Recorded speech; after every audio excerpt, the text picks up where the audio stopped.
sister. Welcome to New Realities. I'm Alan Steinfeld. I'm very happy to have these two very talented women on the show today. They've collaborated on a song called I Believe You, which is an inspirational song for people to come forward, to trust their own feelings, release trauma, and feel more whole, would you say? Absolutely. I think that's a great description. So I'm talking to Valerie Bennis and Karen Jacobsen. Hello. Hello. And let's talk about the evolution of I Believe You. You talk about your story a little bit. I grew up on the streets of New York City in Manhattan, and from the age of about 13 or 14, I started dealing with some really vulgar comments that men would make on the street. And they make them to everybody. I mean, it's a very common thing. All my friends dealt with it. There were situations on the subway. And there was one particularly upsetting experience where I was alone and I was walking on Lexington Avenue. I remember that day. Was it at It was night? the summer. No, it was daylight. It was summer.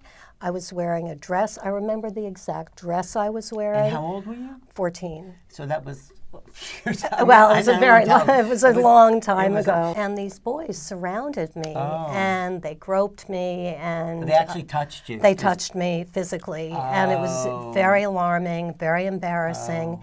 I never told anybody, not my parents, nobody. And I never thought about it again until certain political events brought that memory back. When the Me Too movement Yes, started. exactly. Yes, exactly. yes. And it came back, and so I just sat down, and this poem came to me very naturally. I sat down, the words came tumbling out. The I Believe You poem. Yes, the I Believe You poem, and then I rather shyly brought it to Karen, who is she's a prolific songwriter, singer, many, many things that she does. And I showed her the poem, and I thought, oh my God, what if she doesn't like it? Anyway, we sat down and we tweaked the words. It's interesting to see the evolution from the poem to the song. And then right there, she just started playing on her piano. The music came tumbling out, and we tweaked it some more. We're going to be playing this song, and you tweaked it, and... Well, what was interesting was Vali and I have been dear friends for almost 12 years, and she contacted me and shared with me her story and some of the challenges she'd been having dealing with these memories that had come back after a very, very long time. And she said, I've written this poem, and you know what, Karen? I think it's supposed to be a song. And I said, that's exciting. And we discussed that she would come over and I could take a look at writing the music. And when she did, it really was like a divine experience. I sat down at the piano with the lyrics, the poem that she had written, put my hands on the piano and wrote some music. And I said, is this the direction? She's like, yes, and we could both sense that it was, and we tweaked the music and created this particular song. It just came through you, in a sense. Absolutely. But was it relevant? I mean, if you don't want to get personal, it's fine, but was it relevant, the subject, for your experience? I think any woman, young girl who grew up in the 70s, 80s, 90s, in most places in the world, could give you 1 to 50 to 500 experiences of harassment. And I'm certainly one of those, and I've dealt with that every other day of my life, like most women. And there are ways that we have become numb to, that we protect ourselves, or certainly things we think through about which street we'll walk down and what we're wearing. Just so many things. So yes, I've been affected every day of my life. Have I let that stop me? As little as possible, but it's real. So it's a song to help people get in touch with their traumas, right? With their experiences. Is that why you wrote it for yourself, but also for others? For others, yeah, because that became, hearing all of these women coming forward and their stories is very upsetting. You know, it's sad, and so it was, yes, definitely one of the motivations was to help people feel better. And the words were really selected for their soothing, comforting, and also uplifting tone and quality. And the choice of the words, too, was very important. And music in general, as you know, as a songwriter, helps people feel, right? I mean, Feel and heal. Yes, Music heals. Yes. It's, I mean, music is, it's the universal, powerful language. And from hearing a song and a message through a song, I really do believe it connects, can connect with people, with their hearts in a way that words alone do not. Actually, sometimes you don't even know what you're feeling until you hear a song, right? Yeah. That's true, yes. A song can bring up feelings.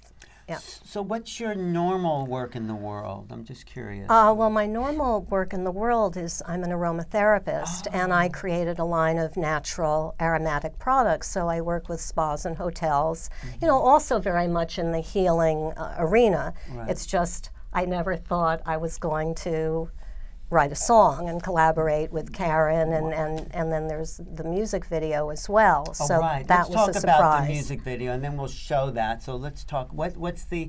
So you had the song, you had this, you had your poem, then you had the song. Then Vali said, well, I want us to go to a professional recording studio and record it. And Vali has really driven this project. She has had a vision for it. I have written a lot of songs and material in my life, but really the message of this song seemed very important to both of us too. So we went to Matt Anthony at Engine Sound and recorded this professionally, and we were just so thrilled with the cinematic anthemic approach of the recording of the song. And then I just one day said to Vali, Vali, are you going to do a music video? Because I could just picture that this was ideal for a music video, for a movie, for a documentary, to be with images. And then... So anyway, so Karen brought it up with me, and she also knew that my brother is a director, editor, videographer, and she mentioned his name. So I went to Tony, my brother, who I've never collaborated either on anything creative with, and he absolutely loved the song, and so then we collaborated on the music video, which was amazing. But before we show that, let's just talk. I mean, you have these little beautiful stones. I believe you. Talk about the origin of that title and what it means to you. So many times people who are survivors of trauma, when they do tell their story, they're not believed. And I've spoken with women who have said, I told my parents that my babysitter was abusing me and they didn't believe me. Or a parent or a well-respected person in the community. And that, to not be believed, is one of the most hard. It adds to the trauma. And exactly. it shuts people down from actually coming forward. And I think that's what we've really seen now with this, really an openness to people really being able to express what's happened to them, and which was the catalyst for the song. But to be able to express what's happened to them after many decades of that not being appropriate, or you may lose your job, you'll lose your standing in the community as the victim, to actually come forward. So you're empowering women and people and men even? Yes, exactly. To believe in themselves. Yes, to believe their own trauma, you know, that this really did happen. And that they are, one of my favorite lines is, your voice is coming through. It's safe to share your words. That it's safe, that there is some safety now. And you're not alone, and you are believed. And how do you think that will change our society and people and women and men's relationship? And I think it will help us to move toward a society where it is truly unacceptable to be a perpetrator. Because if, you know, for so long there's been this fear of coming forward and sharing somebody's truth after something has happened, that's in a way that dynamic has protected perpetrators, or whatever the correct term is.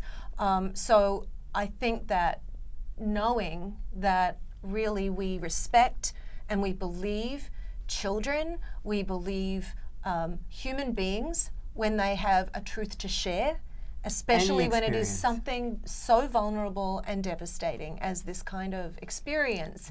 I think it helps to create a society where we have an atmosphere of where people will, gosh, more likely do the right thing because they're not allowed, they know then it's not an environment where they can get away with this So it's kind a of relearning behavior. of the whole cultural. It's a great way to describe it, yeah. But then part of it is the coming forward, and then how do you maybe forgive, or how do you let it all go? I mean, by expressing it, but then how do you, like those people, they've grown up, and now what do you do? Like, you know, how do you forgive that? Well, I think some people don't. You know, some people never forgive. I think, again, that's very much in who people are, you know, how strong they are, how resilient they are. So I don't know that there's a blanket way of looking at that. And people heal in so many different ways, you know, through therapy, through their work, through the relationships they have in their family. So even though this happened to you at 14, you were carrying that trauma with you. Has something been changed now and released in you because of the song and the poem and the video? Yeah, I mean, the poem was very healing for me, and also hearing other people's stories has been amazing. You know, men's stories, women's stories. For You've example, heard other people. yes, Yeah, for example, one of my suppliers who I've known for almost 20 years, when she heard the song, she mentioned to me her experience with a babysitter. So it has opened up a dialogue, and people have been so moved.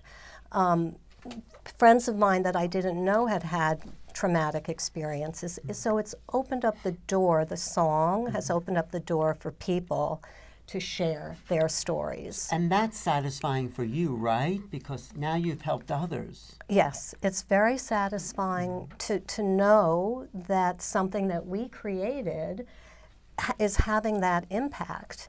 And it feels a little unreal. Yeah. You know, like sometimes I think, wait a minute, we wrote this song and my brother and I did this video, and it feels unreal sometimes, right? Right. I mean, it's like, wow. I had a colleague from the speaking business after I sent the song out, who just called me in tears, and she's in terms of something being surreal, and she said, Karen, this song is going to help, it's just touched me and moved me so deeply, and it's going to help so many women and so many people. And I mean, I got off that phone call, and it is surreal. It's like something that came from a creative place for us could open that portal for others in such a powerful way. It allows people to feel. Yes. Yes, and process. And again, on the surface, it's a song, but then, as Karen mentioned, it's a portal that has opened. Yeah. Yeah. There's one thing I don't want to forget to share. Is one of the lines about "I wish I had been there to protect you." That came from my brother, where I told him about the incident. Right before I wrote the song, I told him about that incident, and that's what he said to me. I wish I had been there to protect you. That's very sweet. And so isn't it? that line made it in there. Let's just talk about the video and how you got the people in the video, and then we'll show the video. So you have all these people. How did you get these women? What was the process of? Oh. Well, thank goodness for social media. We are in an age where we can crowdsource everything. What did you say on social media? Well, actually, I most of the women that are in the studio studio locations came from a course that I took. So I reached out to that community because they're women that are very in touch with their feelings, and they're very loving. And they reached out to some of their male friends or boyfriends. That's where the men came in the studio shots. And then all the location shots were people that we already knew. And they felt really good about participating. They felt so good about participating. So this is a whole shift, I think, in our culture, our society, and how if you look at each other, men and women, and how women are coming forward as equal citizens to take their place in government and rules, into a higher level of respecting and about themselves also. Right? Yes. Well, I think I know that I stand for a world that works for everyone. Every single human being, adult or child. And this song really is a statement to move things forward so that we do all take care of each other, respect each other. And then you look at things happening like Saudi Arabia, where women still have to, they can't drive, they still have to cover. We have a lot of work to do as a planet, and each of us have work to do as human beings. Yes. Right, You know? and it shouldn't be normalized. You know, this notion of boys will be boys, or Right. I think the normalization of it has really pretty much ended. And it's also, I mean, my brothers would never behave in a brutal way towards any woman. So it's our message, and we have that in the video, that men are healing, helping us heal, and that there are all of these amazingly loving, kind men. Culturally, we're at a time where women are being heard in a way they have not. And And believed. represented and believed. Yes. Yeah. Yes. So let's show the video, Okay. and then we'll talk about it afterwards. And thank you for being here. Yes.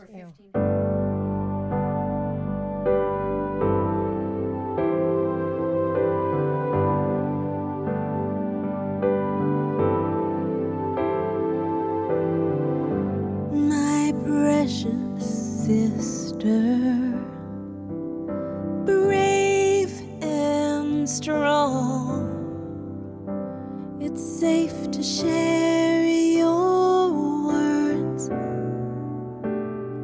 You are seen and heard. I am here to catch your tears, hold your broken heart as if it were my own, rocking away the deepest pain in your soul.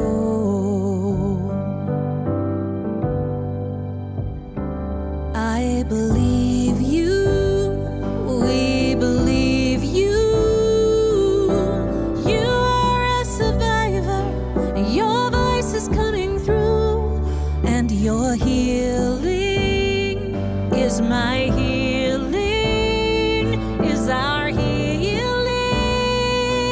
My sister, your sister, our sister.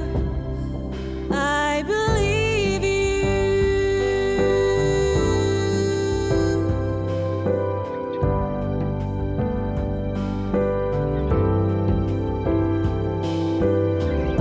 Release your burden.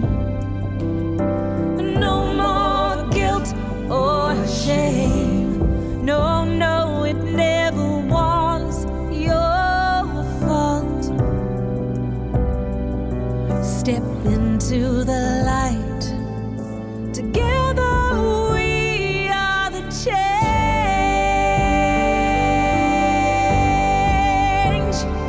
I believe you, we believe you.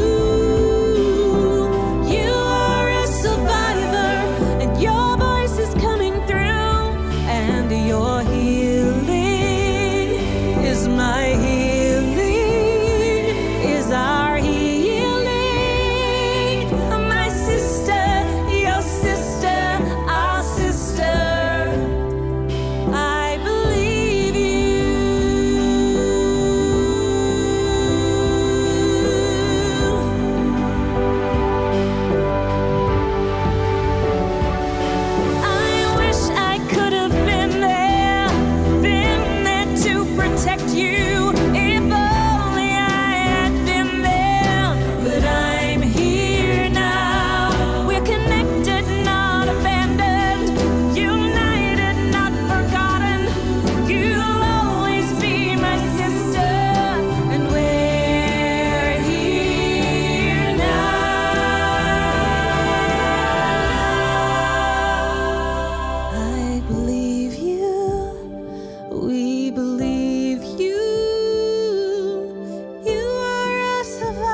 was the video, I believe, you, written by Valerie Bennis and sung and actually co-written by Karen Jacobsen. And you have lots of views on YouTube with this. If people want to just see that, they can directly on YouTube. You can just go to, where would they see that? They can do a search and they can type in "I Believe You" for survivors. And then you have a lot of great testimonials about this. I finally had a chance to listen to the song. It's powerful, beautiful, impactful. What a fantastic idea. I'm sure it'll be used wisely. Simply amazing, profound, moving, so healing, couldn't stop crying. That's sweet. What an impact. I love it. I Believe You is profound, beautiful, a song of healing and hope. Great. Wow. Congratulations. Brings Thank tears to you. my eyes that you've inspired people. And what's next for both of you? Oh my goodness! That's a well, good question. I'm currently co-writing a musical, and leading mastermind retreats and online seminars. I help people create their dreams and make it real. And I've been thinking about this project and a lot of the different projects I have. And I think I would describe myself as a creative catalyst because it is.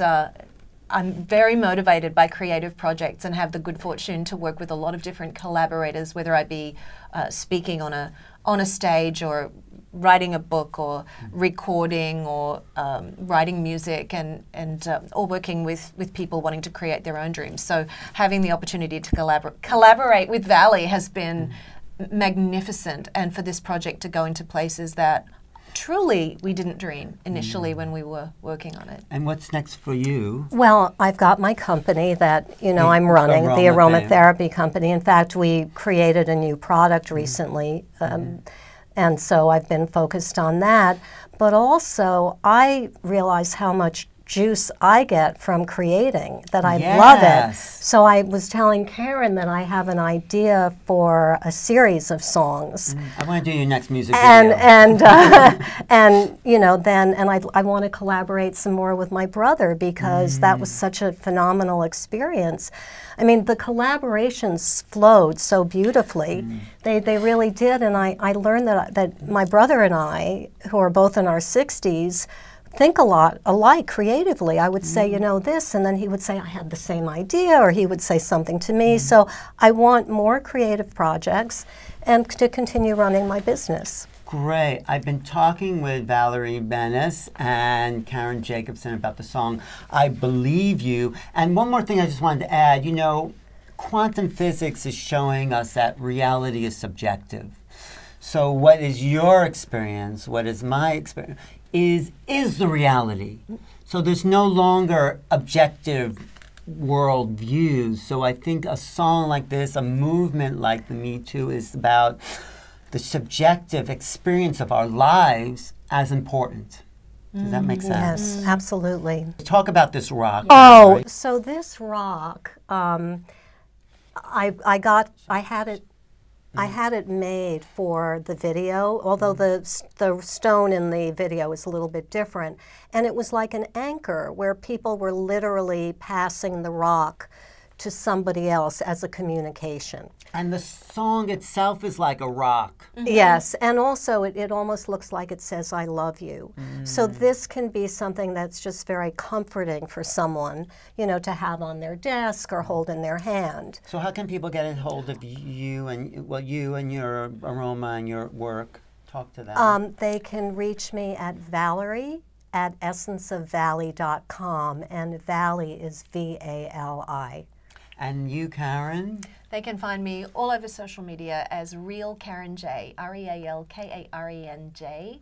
And also, of course, our song is on Facebook. Just look for I Believe You, and you'll find it there. All right. Karen is the voice of Australia. She's the GPS woman in Australia. And, well, thank you both for sharing your, soul's expression. You're very welcome. Thank you for having us. Of course. I'm Alan Steinfeld for New Realities, and if you want to reach me, go to my email, newrealities@earthlink.net, my YouTube, New Realities. Thank you. Thank you. Thank you. Okay. My precious sister, brave and strong. to share your words. You are seen.